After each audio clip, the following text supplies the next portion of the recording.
Let's talk about the Glaze arc of LeBron James. See, look, a lot of y'all act like y'all don't remember, but not too long ago, the same people that was glazing LeBron was low-key hating. And when I say low-key, I mean high-key, like really high key. Like, of course, we've always gotten the jokes of, oh, how does this affect LeBron's legacy? But it got to a point where basically on any basketball related posts, you would see people typing out entire paragraphs why LeMickey is a fraud. And they basically would go year by year explaining why either LeBron lost or how his wins just didn't count. Like this post, for example, 2012 Baby Thunder doesn't count. 2013 Ray Allen doesn't count. Well, yes, that was a legendary shot that Ray Allen hit in that corner. But we just gonna act like the finals didn't count? Bro, dog, last time I checked, you don't pick who you play in the finals. How are you gonna call a man a fraud because he beat the team that he faced? If we going by that logic, a lot of people's rings do not count. Jokic, your ring does not count, bro. You played the Miami Heat with Jimmy Butler. I love you, Jimmy, but come on, it's the finals. Hey, Warriors over Celtics? That don't count either. The Celtics were young. Speaking of Celtics, them beating the Mavs, that definitely don't count. Luka was only 25, bro. Y'all see where I'm going with this? Like,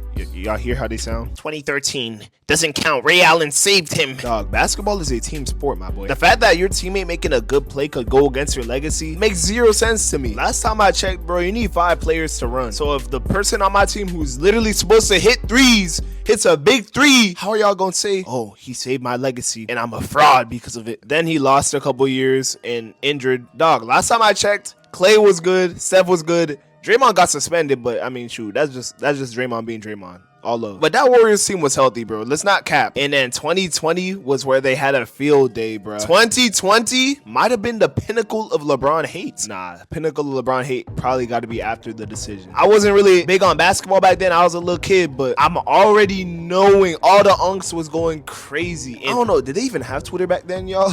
Wait, Twitter was made in 2006? Oh, I sound goofy. But I'm already knowing the newspapers was going crazy back in the big 2010. All the Skip Bayless fanboys and LeBron haters, that might have been their villain origin story, bro. Legitimately, like, I would have been tight too if I see this 6'9" specimen destroying the league and then he teams up with Chris Bosh and D-Wade. Yeah, I probably would have been tight. And LeBron is a funny dude. Like, he did not have to say this. Not 1 championship, not 2, not 3, not 4, not 5, not 6, not 7. Bro, I don't know what made them boys act out on that stage, bro. Like, they were acting like how NBA players nowadays be acting when they get interviewed by Taylor Rooks. Yeah. What Jaylen Brown say? Yeah, I'm gonna win like 5, 6 championships before I turn 25. Bad news, gang. But yeah, back to this goofy graphic right here. I know that not everybody was hating on LeBron like this, and I know that this is probably, I mean, not probably, this is obviously a troll. But if you are on NBA Twitter around this time, just know you're probably gonna see some LeBron hate on any like mainstream basketball post for real. And as a LeBron supporter, yes, supporter, not fan, you feel me? I ain't no fanboy, but supporter, you feel me? This might have struck a nerve. Maybe that's why I still remember it to this day. But that's besides the point. But fast forward to 2025, and it's the complete opposite. If you go to Mr. King James IG page and look at the comments, just prepare yourself for the glaze, bro. Like, there's no other word for it. If House of Highlights, Bleacher Report, if any of them post anything LeBron related, them comments finna go stupid. So it makes me wonder, what changed? And after extensive research, I've come to a conclusion that the thing that made the internet flip was when LeBron became the all-time leading scorer. Let me explain. See, I remember growing up watching all the YouTube NBA GOATs, the Mike Korzembas, the Legend of Winning, the Dom 2Ks, King of the Fourth Quarter, aka Kenny Beecham, all them boys. And one thing that seemed pretty synonymous, or like one thing everybody seemed to agree upon, was the fact that Kareem's record would never be broken. Like, it was one of them records, kind of like the John Stockton assist record. It was there, it looks pretty cool, and it's like, dang, nobody's touching that. Kind of like Wilt's record, the 100 points. Like, yeah, that's pretty cool. Probably nobody's touching that unless you're Wemby. I'm telling y'all right now, Wemby's probably gonna be the one to break that 100-point game. I'm calling it right now. But yeah, people was acting like this Kareem record would never be broken. So I just assumed that they was right. Like, if everybody's saying this record would never be broken, and I'm a young fan growing up watching the game, I'm like, yeah, it probably won't be broken. And doing the math, it seemed like it would never be touched until Mr. LeBron King James stepped in and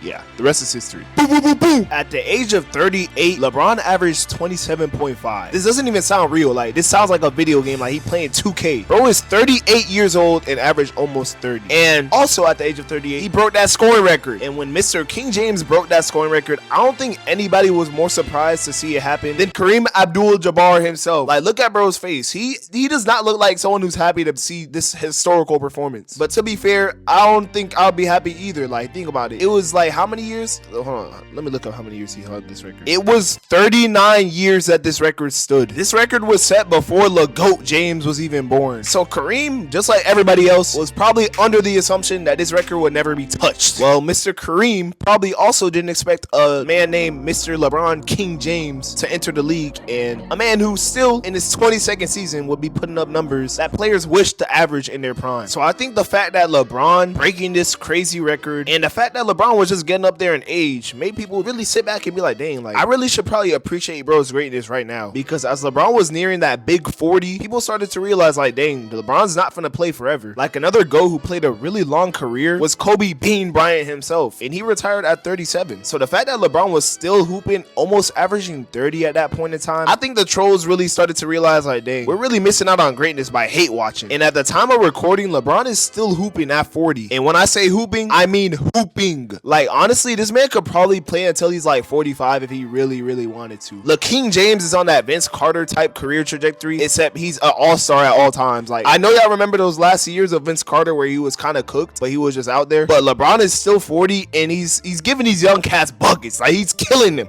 Like, all right, let me chill out. But yeah, other things that probably helped with this glaze that's been going on with Bron is once something becomes a trend, people just follow. So at the time when it was cool, I guess, or funny to hate Bron, all the trolls was doing it because you know how trolls are, man. They followers, man. All you trolls watching this video, getting ready in the comments, man. I know y'all are followers, man. Be yourself. It's okay. But yeah, once it became cool to support LeBron, what you think they finna do? And then it became a trend with the whole, you know, you are my sunshine. Na, na, na, na, na. I think bro like literally disabled that from his comment section or something. Like I haven't seen that there in a minute. Oh yeah, and of course the last thing, like bro's literally playing with his son. Look, King James really made one of his teammates, dog. Like, can we talk about it? Bro, can we talk about that? That's a whole other video on itself. So that is how LeBron went from overly hated to overly glazed. If you're still watching, man, subscribe. Okay, bye. I love you.